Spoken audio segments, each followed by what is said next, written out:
Be ready. Start. We can understand the anxiety of oil producing countries to conserve their depleting reserves of crude.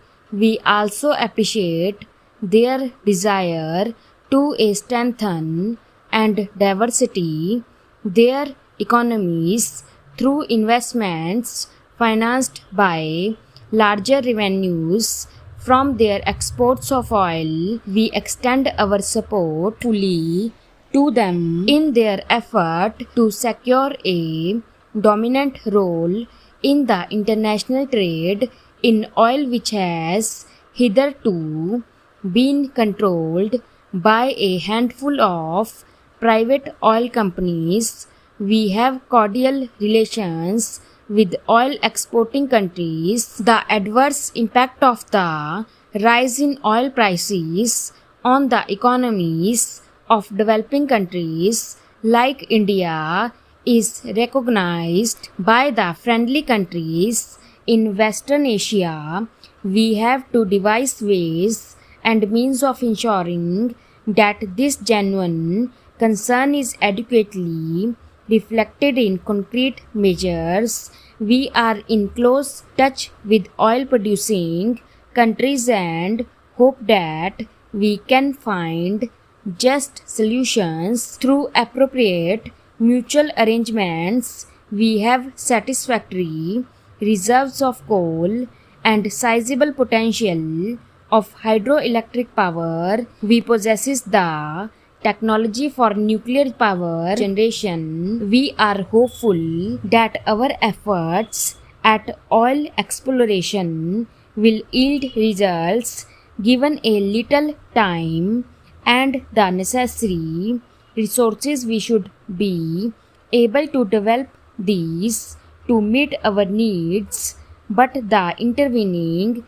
years will be difficult and will call for the most disciplined effort on our part and understanding from our friends. Government is organizing a massive effort to develop our indigenous sources of energy and to maximize our earnings from exports. Efficient and increased production of our own sources of energy and of export-oriented industries, outmost economy in the use of oil products and selective restraints on domestic consumption of exportable goods are essential for the success of this effort.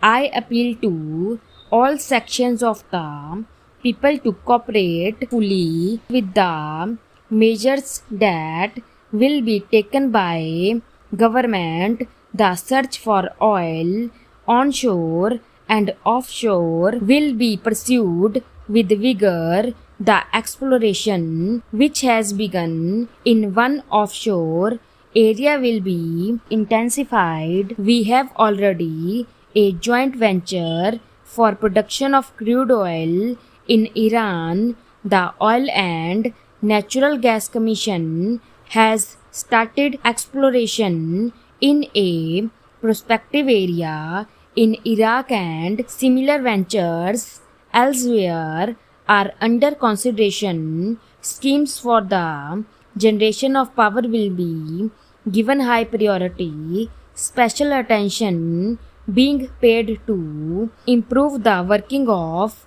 existing units and the earlier commissioning of projects which are in an advanced state of construction. The key to the success of our efforts in insulating our projected targets of economic growth from the rise in prices of oil lies in larger production and transport of coal.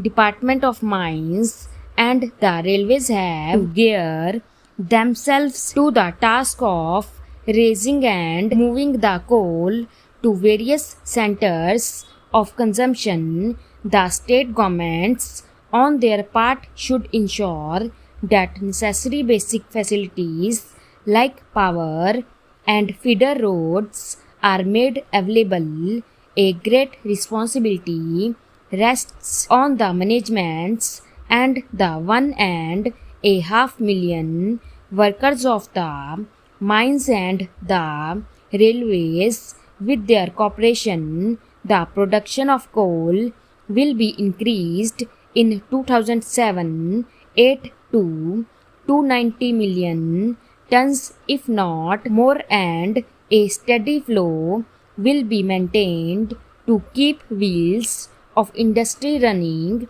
smoothly. In the present situation, the maintenance of production, particularly in essential sectors, is an obligation we owe to our people.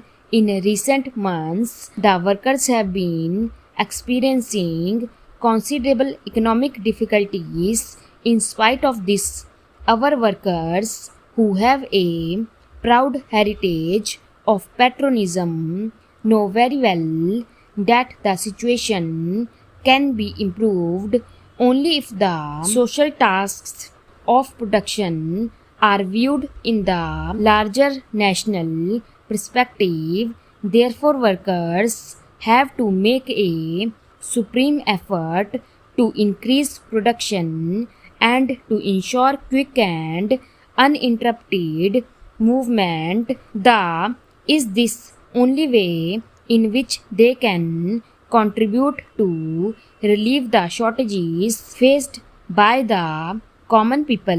The draft 11th 5-year plan provides the framework and the program to tackle the twin problems of food and fuel.